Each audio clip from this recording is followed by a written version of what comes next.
What's up, everybody? It's the Common Sense Investor coming at you with another video. In this video, it's a little bit different, people. It's not going to be a video that I'm talking to you. We was in a group, and I seen AB did a video called Open Letter to Aron, and I told everybody in my group, I said, man, what an awesome idea. Why don't we all do that? Why don't we all make a video to our response about the letter that Aron sent us? So, this is my letter to Aron. Okay, let's get started. Mr. Aron, my name is Bubby Garner, Common Sense Investor. I know you know me. If you think back and remember, you went to San Diego and did a meet and greet at the AMC Theater there. When you posted that on Twitter, I seen that tweet and I responded to it, and I told you that San Diego was the third largest city in America with electric vehicles, and perhaps while you were there, you would see if maybe there was a niche there that we could possibly put EV ports at the AMC theaters and people could charge their vehicles while they watch a movie. Well, that was me. And then you put a Twitter poll out, and you wanted to know what shareholders thought about that idea. So I appreciated seeing that, but you never shared the response with us, or at least I didn't see that tweet. So can you share with us in a tweet soon what the response was to the EV ports at AMC theaters? Thank you very much. Now, let's address the elephant in the room. I received your letter. I seen it, read it, analyzed it, critiqued it, made a video about it. Okay? And this is my correspondence back to you, so we might as well address the elephant in the room. And that is, I want to tell you a story, all right? Aesop's fable, when I was a kid, Aesop had a fable about a crow. And this crow flew around, and one day she looked down and there was a piece of cheese on the ground. She scooped down there and she grabbed that cheese up and she flew off and she landed on the branch of a tree. And she sat there and she had that cheese in her mouth and she was thinking to herself, oh, this cheese is going to be so good. I can't wait. Just licking it with her tongue and thinking how awesome this cheese is.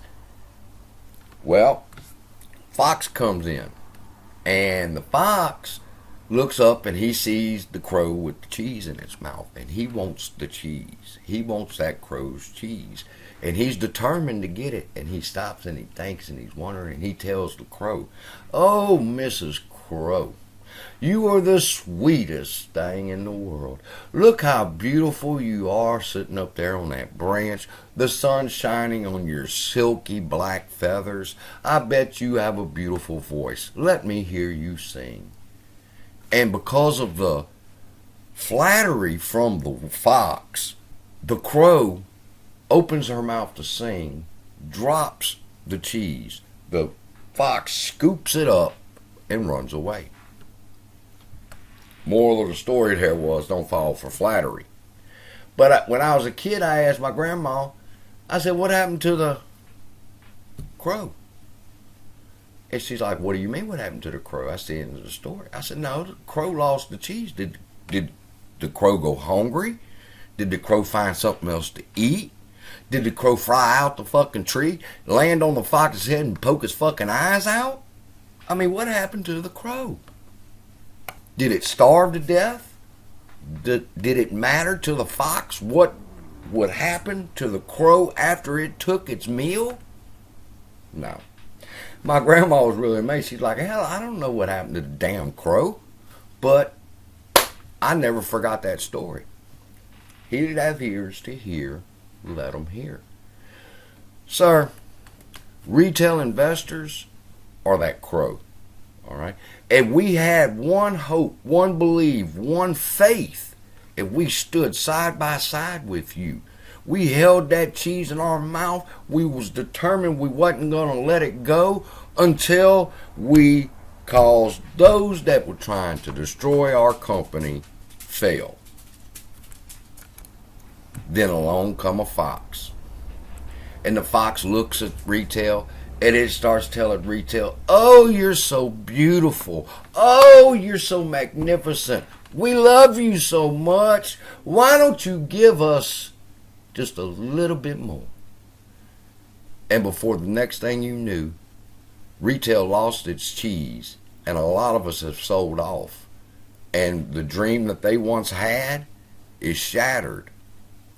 And we blame you. There's no one else to blame. It's not Ken Griffin's fault.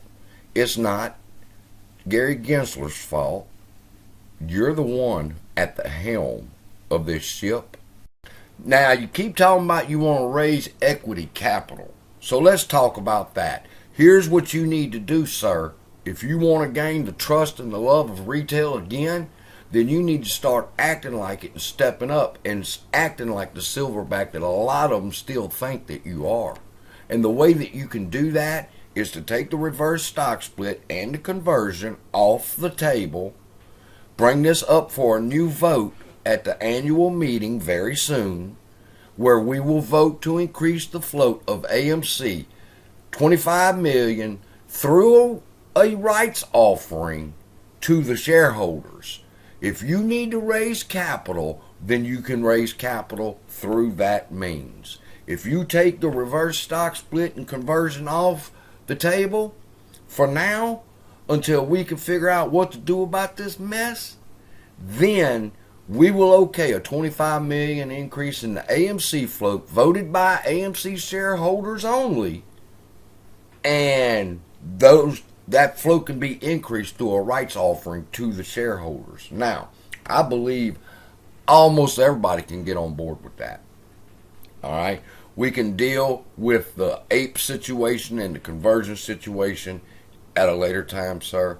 But I think that's the best way, and that's the best move forward right now for AMC. And then we need to talk about how to get out of this damn lawsuit, because it's not you versus Allegheny, it's us versus us. So I believe that's the best road you could take, sir. Ask us if it's okay for a 25 million share increase to AMC shares voted on by AMC shareholders through a rights offering to us, and we will give you the money to carry this the rest of the way. And that's my message. All right, everybody. Love y'all. Be blessed. See you in the next video.